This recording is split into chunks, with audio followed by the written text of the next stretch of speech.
All right. Hello, everyone. You have Lisa and Ryan Hi, guys. today. We are discussing weight loss. Whoa. It's a very, very popular topic. Mhm. A lot to discuss. So we're Lot going to to kind of dissect. try to condense it all. And you guys always know that we're here via email to Right. answer any further questions. So first off, I want to talk about weight loss. And what I really want to talk about is like the difference between weight loss and fat loss. Mhm. Because I don't necessarily like to say weight loss because the weight is just a number on the scale. What's most important is what's going on inside of our body. Like if we have a ton of muscle, we're going to weigh a lot as well. So you don't want to just, I don't want to focus on the number on the scale. Sure. I want to talk more about fat loss. Okay. With that, yes, if you have a lot of weight to lose, with fat loss comes weight loss. But it's most important when you think about your body composition. We are made up of fat mass and fat-free mass.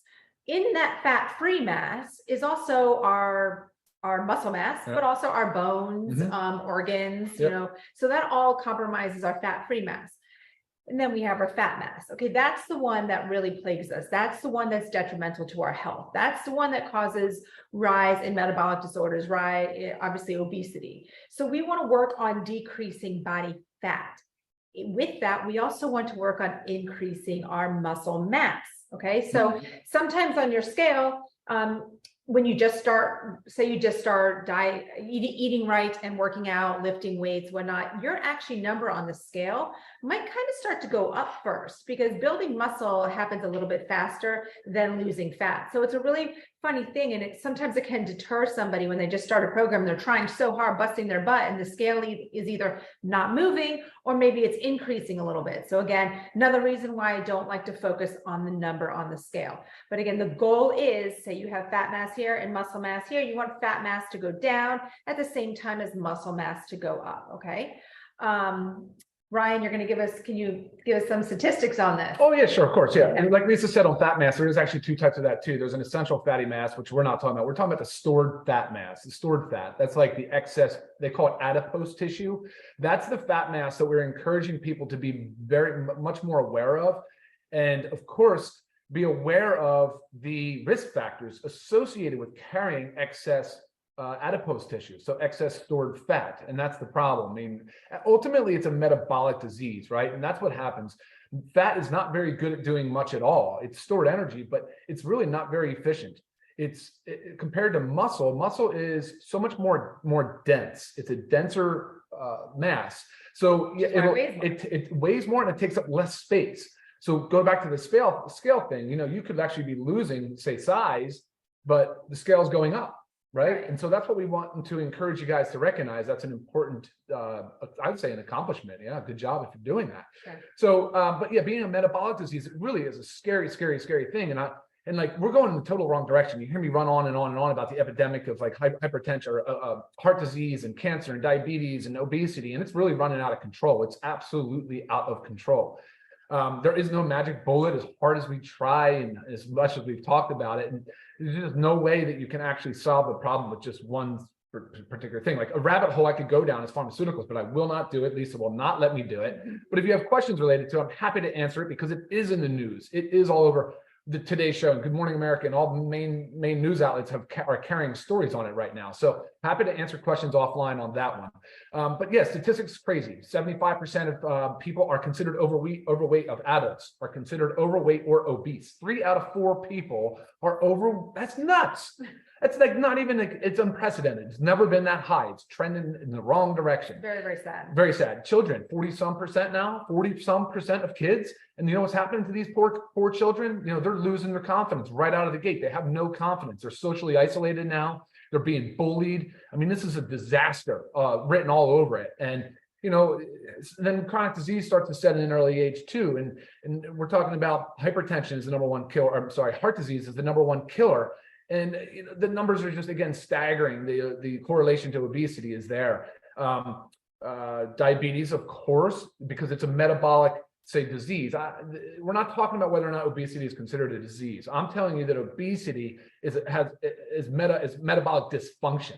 And what does that really mean? Well, metabolism is simply a function of, say, creating and destroying, right? Catabolism and anabolism. So really, that's the challenge for us, is when we start to mess with our metabolic function, you're not like you're into your organs, your pancreas, you're not releasing insulin properly, or if you are releasing insulin, it's resistant because you're like now becoming type 2 diabetic, which, I mean, I think the numbers are crazy, even so crazy on this. Like half of the American population is either pre-diabetic type 1 or type 2. Like 1 out of 2 people are either pre-diabetic, type 1 or type 2.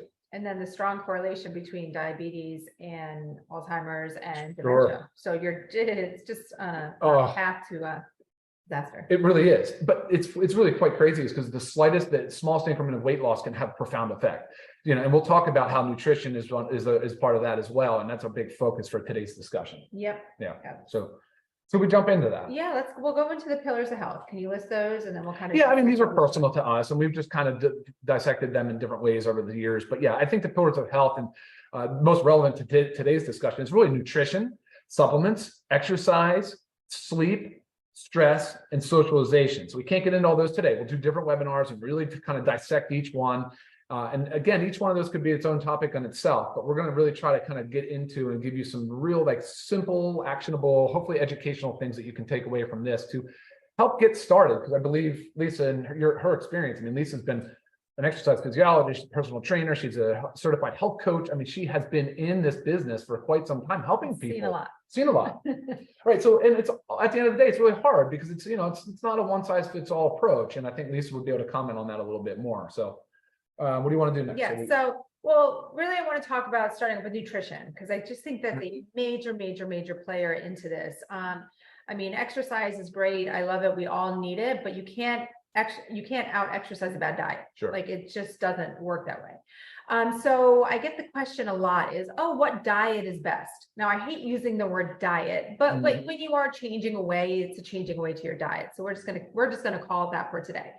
What diet is best? There is no single one that is best. And what I say, the one that is best is the one that you're going to stick with, because there's nothing good about doing something. Let's say I'm going to do keto for a couple months, and then you realize, oh, that's too restrictive for me. Then you get off of it. And then what happens? You get like this yo-yo in weight loss and weight gain, which is also extremely stressful on the body and not healthy for the body. So you really need to find something that you're going to stick with. Now, if it's something like you want to kickstart it off with a keto, that is something like, again, it's a very restrictive program.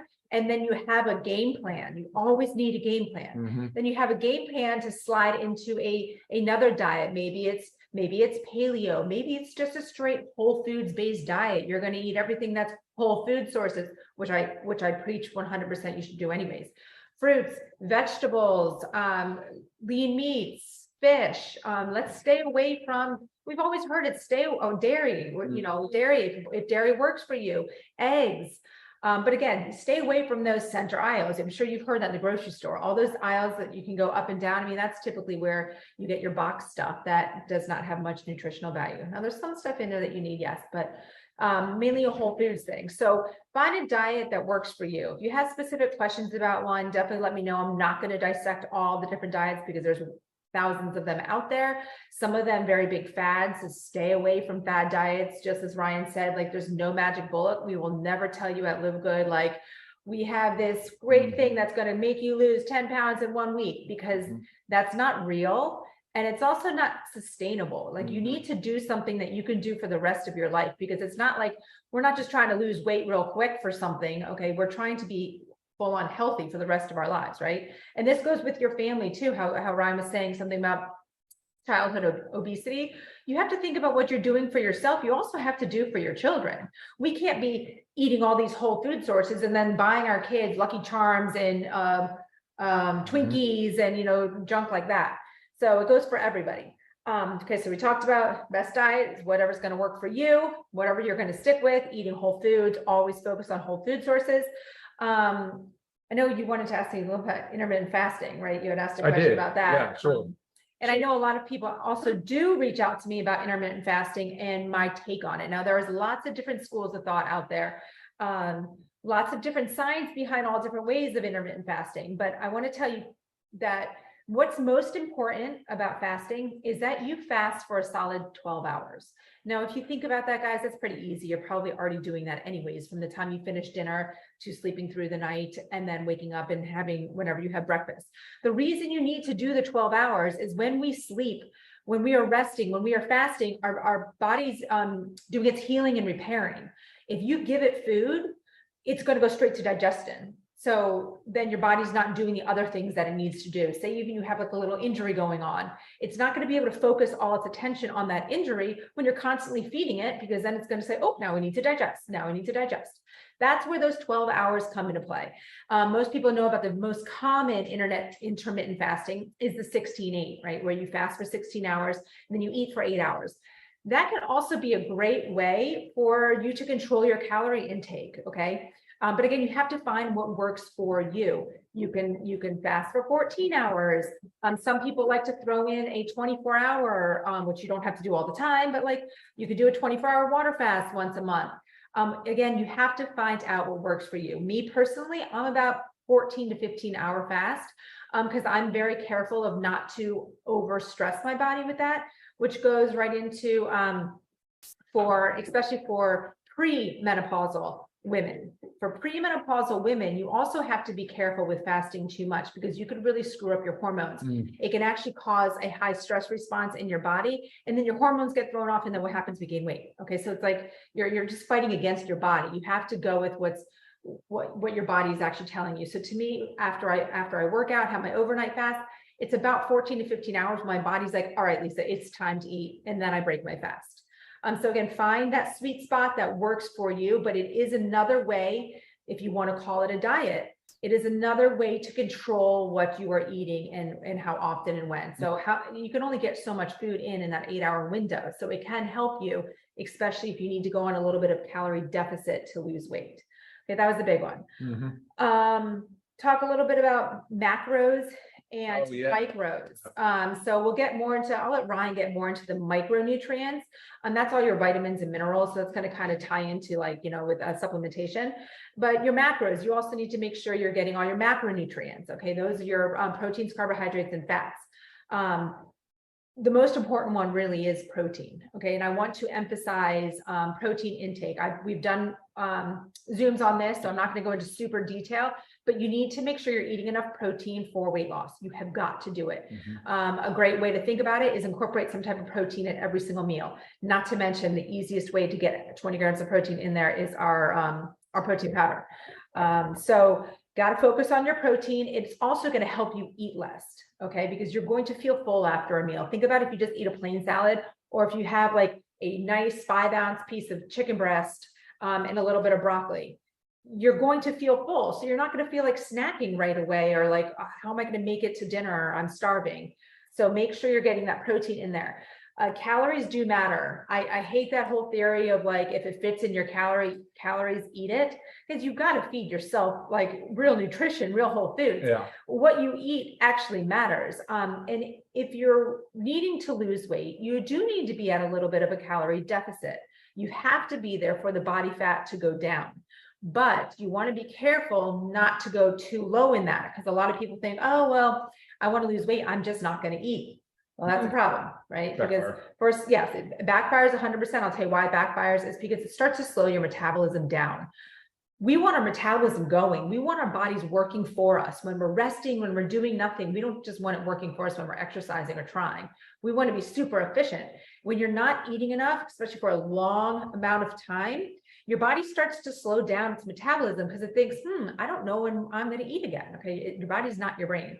It doesn't know when you're going to eat again. So naturally, it slows everything down to preserve what is there. So you've got to make sure you're eating enough, but also be at that little bit of a calorie deficit, be below your calorie goal. And I'll give you some tips on how to calculate all that in general. So again, you got to eat to lose. You really do. I've had so many patients that I've worked with one-on-one that when they tell me, oh, I'm only eating 1,200 calories a day, I'm like, well, there's your problem. So I increase their calories, say to 1,600 or somewhere up in 1,800 calories a day. And what starts to happen? The fat melts off of them. Guys, I'm serious. It's the hardest concept because like, wait, how do I eat more but then lose weight? It's real. If you eat the right things, You will, I promise. Eliminate added sugars. Mhm. Sugar in general is like the root cause of like everything. Sugar is horrible. So please eliminate those added sugars. Leave yourself maybe one little small dessert a few times a week, a piece of dark chocolate after dinner. We always go for another serving of our protein powder because it really is delicious. Okay, that's a lot about nutrition. Do you have any questions on that? Anything that I missed? Man, we can tell you're passionate about it. You know your Yeah, stuff. go It with just, the nutrition. yeah, I don't have anything specific on that. Okay, and then I'm going to tap into exercise, and I don't want to get into too specifics on exercise because everybody is in their own situation. Okay, what do you have access to? What your time allows you? But the biggest thing you need to understand is you've got to move your body every day. If you're at a computer job, and I get these emails, well, I sit for 8 hours a day. Well, why are you sitting? You know, you can stand up. You can request maybe a standing desk, or you can build one, right? You just need to build something elevated. Your body's working harder when you're standing. So get a standing desk or set an alarm. Okay, every 15 minutes. I know Apple Watch does it too, right? Mhm. What is it? Get Do up you know how yours. often? Mhm. Every like 15, 20 minutes, get your body up and move. If you're in the office, go to the water cooler, go to the kitchen, whatever you have to do, just move your body. And tell your boss it'll increase productivity. It And 100%, it 100% will. And then there's two types of exercise, right? You have your resistance training, your weightlifting, and which can also be done with body weight because, you know, it is a weight. And then you have your cardiovascular exercise. We really do need both of them.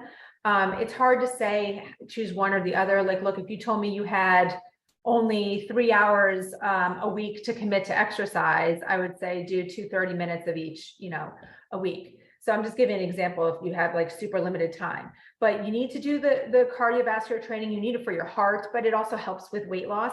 But you've got to lift weights. You've got to put muscle on. And what does muscle do for us? It helps us burn fat. Muscle increases your metabolism. Then it's your body's just burning fat. So the more muscle you have, the more fat you're going to burn.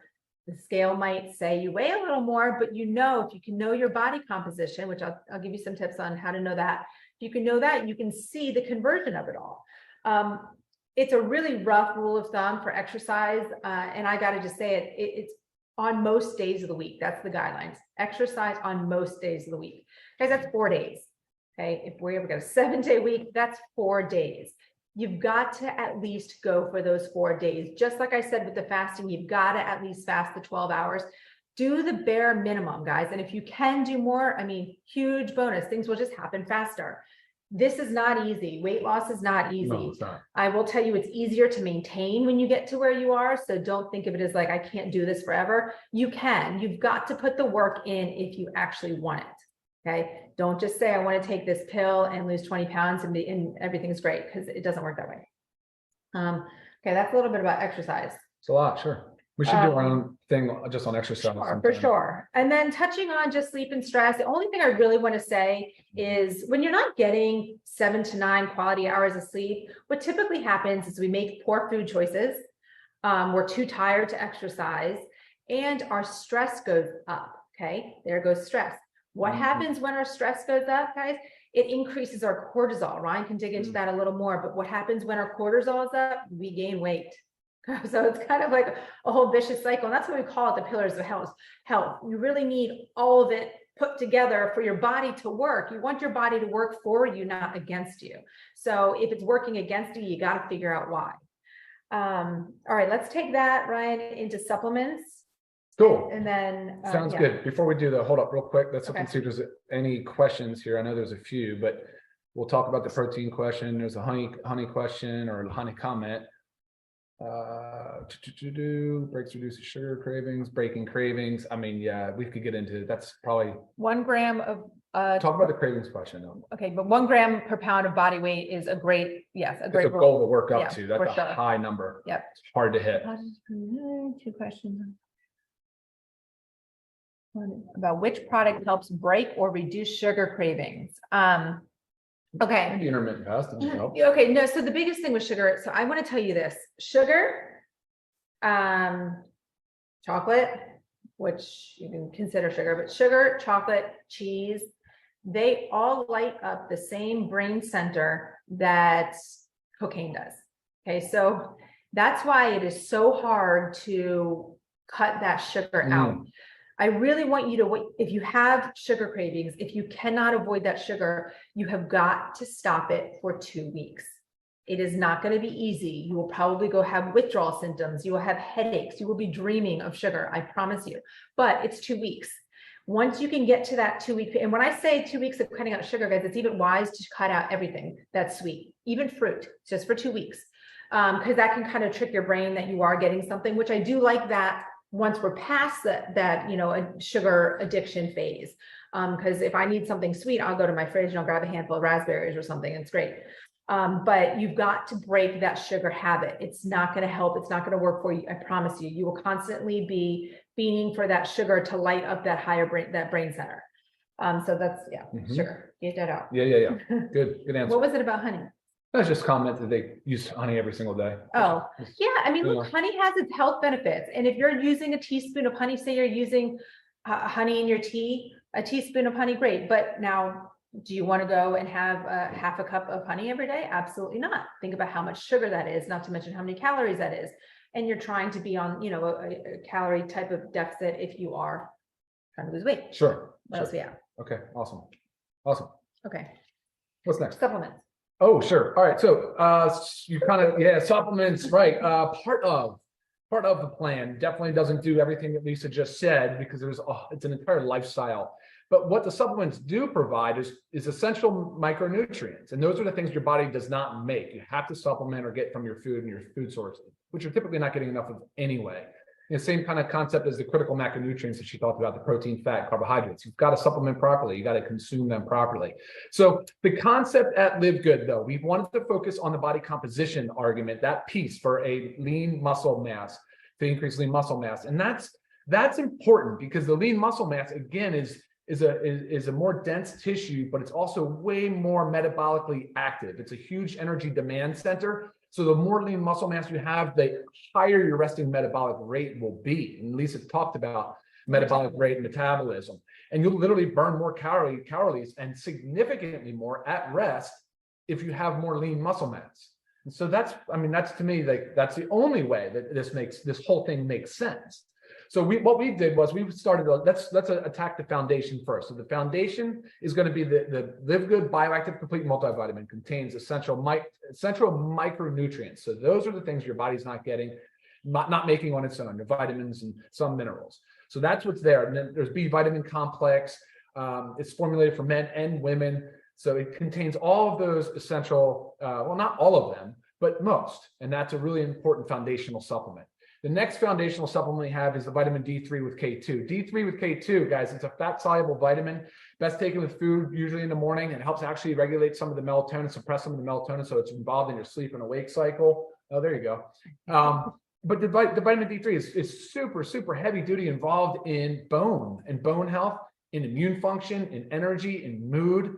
But as we're talking about aging and lean muscle mass preservation, it's a big part of that discussion is your bone health as well as your hormone health. And we're going to talk about that here in a second.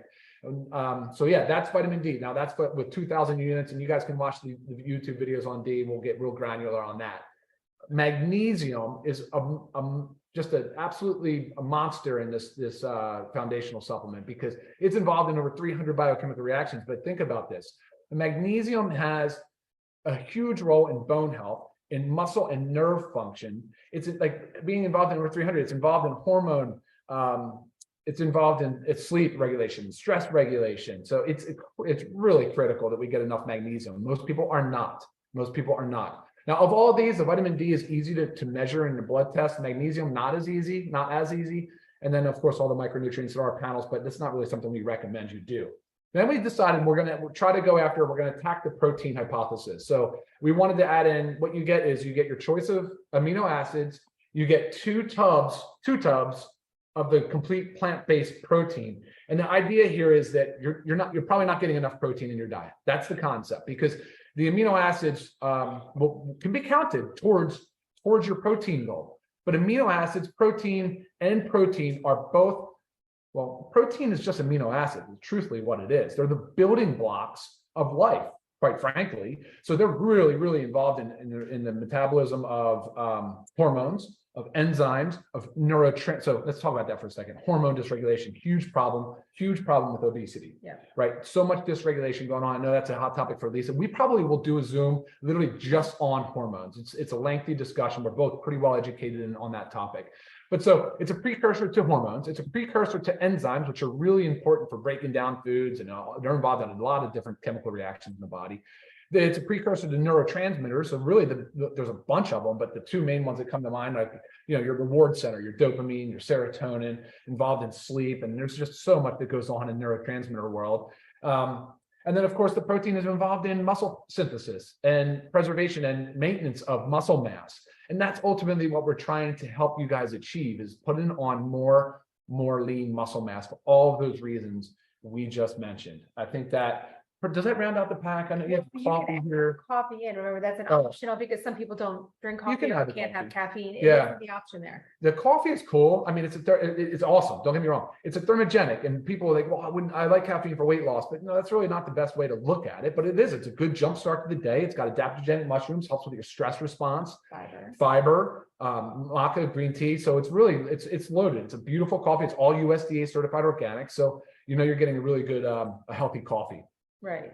And there's certain things that I know that they're not up here with our lean body pack, but I just want to say a few things that can help increase metabolism. A few supplements: fish oil, because we know that's in our factor 4. Turmeric or curcumin, we know that's in our factor 4. Sure. Green tea, which we have green tea in the coffee, as well as the super greens. Vitamin B12 helps to speed up metabolism. That is in our multivitamin. Okay. Vitamin D, it is known that vitamin D deficiency can lead to obesity. And also there's a correlation between low magnesium levels and obesity. So that's why it's right here. It's easy. We made it easy for you to do. And of all the things that we're talking about with the nutrition and the exercise and the supplementation, guys, this is easy. Okay, the diet and the exercise are harder. They're necessary, but they're harder. So if you don't know where to start, Agreed. This is a great place to start. Yeah. Start supplementing with what your body needs. Okay. I know when you listen to everything today, and then you're like, whoa, I'm overwhelmed, and I don't know where to begin. Okay, I will say start with the supplementation, and then pick one aspect of the diet or the exercise, one little part of it. Like, okay, every day I'm going to set my alarm to move every 15 minutes. Okay, that's a goal. You've got to goal set, and goal setting is a major part of this, but goal setting in baby steps. Yes, you want to know your end goal. What is my end goal? I want to have this much body fat and increase my muscle mass, right? Great end goal, but you got to have baby goals to get there. With food, okay, I am not going to eat anything out of a box. Okay, there's a goal to start with. What is that going to force you to do? It's going to force you to consume the whole foods. Baby steps. I want to give, did I interrupt you? No. Oh my God. Okay. No, totally good. Obviously I have so much to say. I'm trying to squeeze it all in, but I want to give you guys a couple take home tools. Yeah, let's do that. Okay. So first of all, food log. Write down everything you're eating every day. Write down the amounts. Measure it. Look at the back of a yogurt container. It says a serving size. Measure out the serving size. It's such an easy way to overeat when we just eat out of containers or just increase the serving size without even knowing what it is. I've even taught this to our kids. They know to read everything. And, even if I buy them these, healthier cookies, they're like, well, how many can I have? I'm like, what's the serving size? Oh, 2. Okay. That's all you get. So you got to know your serving sizes, food log, write it down. I don't know if you guys have ever heard of MyFitnessPal. It is a free app. There's a lot of them out there. Why I like MyFitnessPal the best is because its data bank for food is so big. I have never found anything that I put in my body that is not in their system. So, and you can even scan things from the grocery store. It is free. They also have ways to upgrade. So I have mine upgraded to the one that you pay for. So that way I can see my balance of my macros. Again, macros, proteins, carbohydrates, fats. But check out MyFitnessPal, download it and use their free app. You can plug in your weight, how much you want to lose. It'll give you a calorie goal, and then you log all your food in there. It is the only way to really know what you are putting in your body. You've got to see it. You also wonder how much, Ryan asked me earlier, well, how does one know how much they should weigh? There's an ideal weight calculator, and that's on a website, calculator.net. Calculator.net. you plug in your age, your height, and it will give you an ideal body weight. It has, I think, 5 different formulas that they use. So you get 5 different ones. They're all pretty much the same. And then it'll give you your, oh, we didn't talk BMI. It'll give you your BMI, Oh, which is yeah. the range weight. BMI, Yeah. plug it there real quick. Mine's 26, which means I'm overweight, which is Right. And the reason Not his is accurate. high is because he carries a lot of muscle. So BMI is your body mass index. It takes into account your height and your weight. So I'm going to give you a couple of examples that really throw that off. Ryan was one of them. Another one, say you take someone that's really short, but they carry a lot of muscle. They're going to show that they're obese based on the BMI calculator. Or you have somebody that I like to call it the skinny fat. It's really sarcopenic obesity. It's when you are naturally just skinny. You look to the eye skinny, but you have body fat all over inside that you can't see. So on a BMI, it looks like you're doing great. Everything's rosy, but your body fat percentage is so high that you're just as unhealthy as someone that weighs 300 pounds. Okay. So use those. Don't necessarily focus on the BMI. Check out myfitnesspalcalculator.net. Oh, another way. So there's BIA, bioelectrical impedance analysis. Doctor's offices, some do this, some gyms do it, but you can also, I actually just looked it up on Amazon real quick so they give you a price. You can go onto Amazon and get a scale. Now there's always a little bit of error with these, but guys, it gives you a starting point and it allows you to watch your conversions. $25 for this scale that also reads your body fat. It has, it's based on electrical currents going in your body. Okay, yeah, so those are the easiest ways to do this at home. I just had something else on my mind. Don't remember. Circling back to our lean body pack, just want to let you know, guys, all of this. So you would obviously pick your men's or your women's, and you're going to pick your flavor aminos. All of this without the coffee, because we have that as an add-on. But all of it without the coffee is $89.95 for Jeez, members. yeah. I mean, that's a lot. 2 of these, two proteins, $89.95, and the retail $119.95. So again, easiest way to start your weight loss program, and then start to piece everything else together. Some body fat percentages that I could just, or a dog starts crying at the squirrel I'll through the window. I'm just going to give you some quick guides for body fat percentages if you want to jot it down just based on age. If you are 20 to 39 years old, females, 21% to 32% body fat, males, 8% to 19%, women, 40 to 50, everybody 40 to 59 years of age, women 23 to 33, women didn't really change very much, men 11 to 21, and then ages 60 to 79, women 24 to 35% body fat, men 13 to 24% body fat. So again, this is what we want to focus on, losing fat. We want to focus on fat loss over weight loss, over that number on the scale. Okay. You said to refrain from sugar if you're diabetic. Of course, you should be monitoring your sugar levels if you're diabetic. Obviously you may get a hypoglycemic episode if you're also on medicine. So be careful with that, of course, if you're diabetic. Right. Checking your sugar levels should be part of that program too. Yeah, knowing your numbers. Yeah. Yeah. But if you don't look, you're going to ultimately win in the end by doing that. You're going to get into a better place for sure. Yeah. But watch it for like you said, watch it for the first few. There's a bunch of questions coming in, so I'm just trying to pick the ones that are relevant. Keep going. Yeah, coffee's back in stock, by the way. Factor 4 will be back in within the end of May, for sure, by the end of May. It's a frustrating one for us, for sure. Yes, cheese. Yeah, lights up the same, brings in our sugar. Yeah, that's why you might think you're a cheese addict too. Yes. Yeah.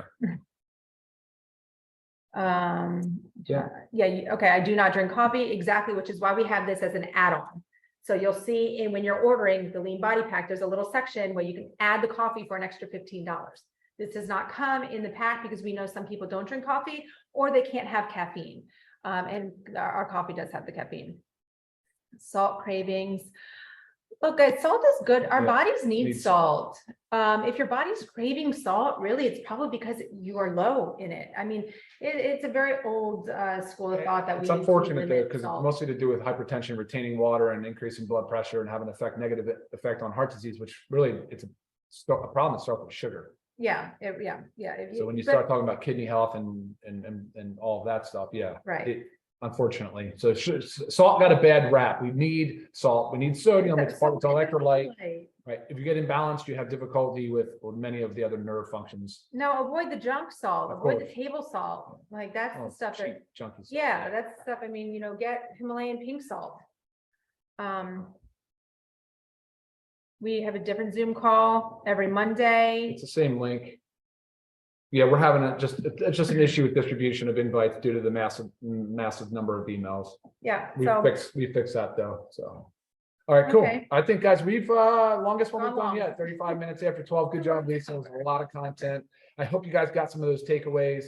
And we're, of course, always available for questions. yep, email, and this is recorded. This will be up on our YouTube channel Yeah, today. yeah, sure will. So please, I know it was a lot to cover, but re-listen and share this, guys. Share this with your friends and family, okay? It's a lot. All right, we're here for you. Okay. Have a great, super productive day in your week. Bye. See ya. Bye. Almost.